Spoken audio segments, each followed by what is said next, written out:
In the heart of a vibrant, sun-dappled jungle lived a snake named Kael.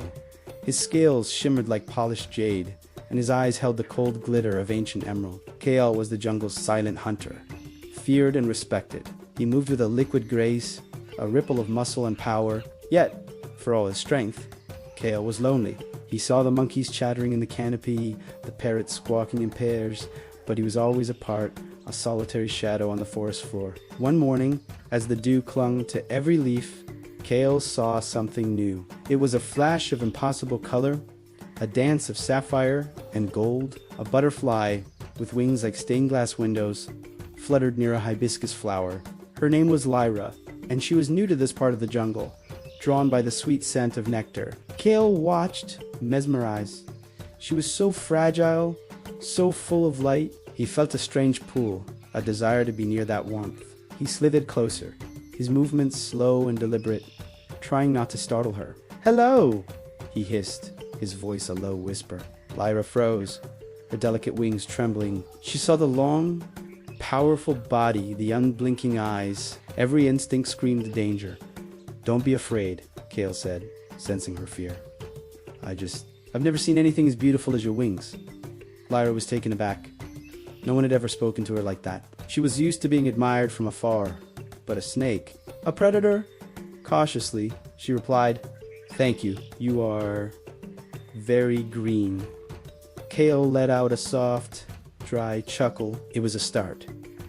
Day after day, he would find her, and they would talk. He told her stories of the deep jungle, of the moon and the stars seen through the canopy. She told him of the sky, of the feeling of soaring on the wind, of the different flavors of flowers. An unlikely friendship blossomed. The other jungle creatures watched in disbelief.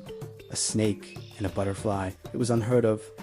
A grumpy old toucan warned Lyra, "He's a snake. It's in his nature. One day, his hunger will be stronger than his friendship."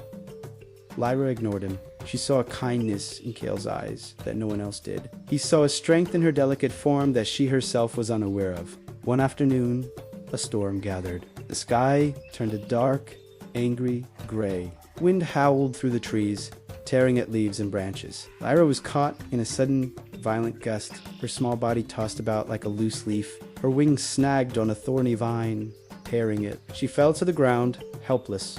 As the rain began to lash down, she was terrified, unable to fly, exposed and vulnerable. Suddenly, a sleek green form appeared beside her. It was Kael.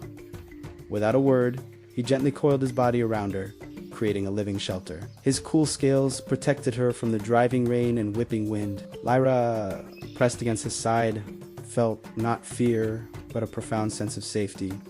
He was her shield. For hours, he held his position, his muscles aching, until the storm finally passed. When the sun broke through the clouds, Kael carefully uncoiled.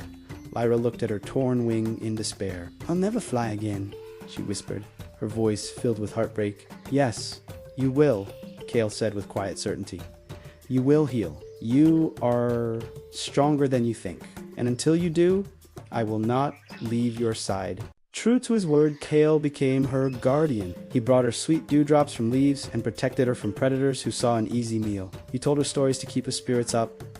Slowly, her wing began to mend. The other animals, who had once been so suspicious, now watched with a newfound respect. They saw not a predator and prey, but to friends, bound by an unbreakable bond of loyalty. The day finally came when Lyra felt strong enough to try. She flexed her wings, the torn ones still a little stiff. With a deep breath, she pushed off the ground. She wobbled, then dipped, but then she caught a current of air and soared. She was flying. Kael watched from below, his heart swelling with a strange, warm feeling he now recognized as joy. She circled above him, a living jewel against the blue sky.